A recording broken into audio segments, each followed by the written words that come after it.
Jadi kita akan menambahkan produk di data dasar.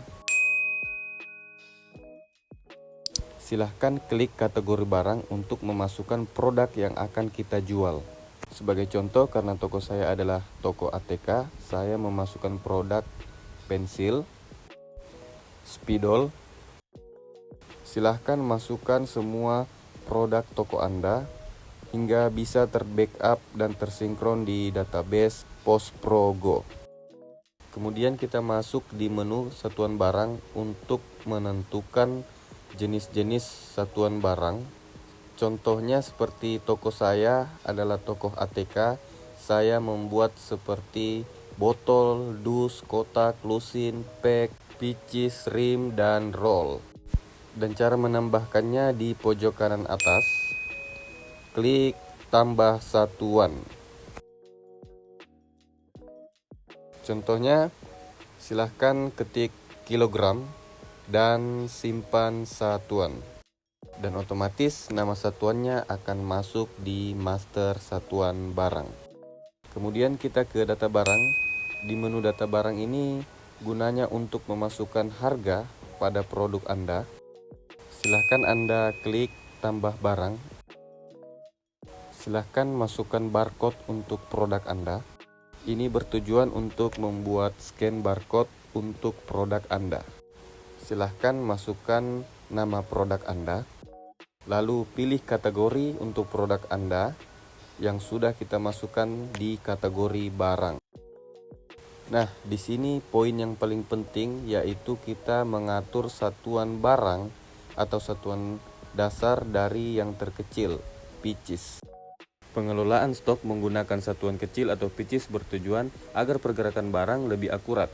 Setiap transaksi penjualan akan langsung mengurangi stok di sistem. Dengan begitu, jumlah stok yang tersisa di gudang selalu terupdate secara otomatis. Contohnya, jika stok awal ada 53 pieces dan terjual 41 pieces, maka sistem akan menampilkan sisa stok sebanyak 12 pieces. Kemudian kita bisa ke kalkulator grosir.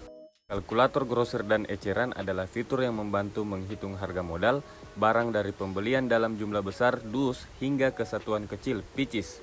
Pada sistem ini, penggunaan dapat memasukkan jumlah barang dalam bentuk dus, kemudian menentukan isi per dus dalam satuan pieces.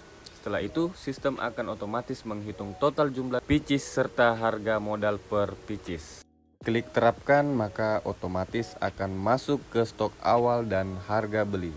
Di sini saya memasukkan stok awal saya 105 pieces karena saya mempunyai 10 dos kotak spidol dan tersisa 5 spidol. Jadi stok spidol saya ada 10 dos, 5 pieces. Kita tentukan target keuntungan atau margin. Di sini saya ingin margin saya 44%. Dan keuntungan saya 4.000 per spidol. Simpan ke database.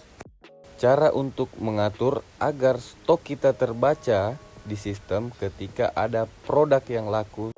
Nah, spidol sekarang ada 105 pieces dan saya akan mengatur untuk menjadi 10 dos 5 pieces. Klik atur multi satuan. Pilih satuan yang sudah Anda atur di satuan barang. Di sini saya memilih kotak. Masukkan jumlah isi di dalam kotak. Tentukan harga jual per satu kotak. Simpan rumus satuan. Maka daftar satuan kemasan dan bongkar stok sudah ada di rumus satuan. Untuk menu pecah satuan dasar, menu ini bertujuan untuk dapat menentukan beberapa jumlah isi dalam satu dus, kemudian sistem akan otomatis mengubahnya menjadi satuan pieces. Selain itu, pengguna juga dapat menentukan harga jual per pieces berdasarkan harga modal dari kemasan besar. Dengan begitu, perhitungan stok dan harga jual menjadi lebih akurat dan praktis tanpa perlu menghitung secara manual. Dan stok saat ini ada 10 kotak 5 pieces. Saya contohkan untuk melihat stok ketika sudah terjadi penjualan. Silahkan ke menu pos. Kemudian lakukan penjualan produk yang sudah kita atur. Silahkan lakukan penjualan. Di sini saya menjual 7 pieces spidol. Pilih pembayaran cash, bisa juga transfer. Masukkan nominal uang pelanggan, simpan transaksi, dan kita cek stok spidol berkurang menjadi 98.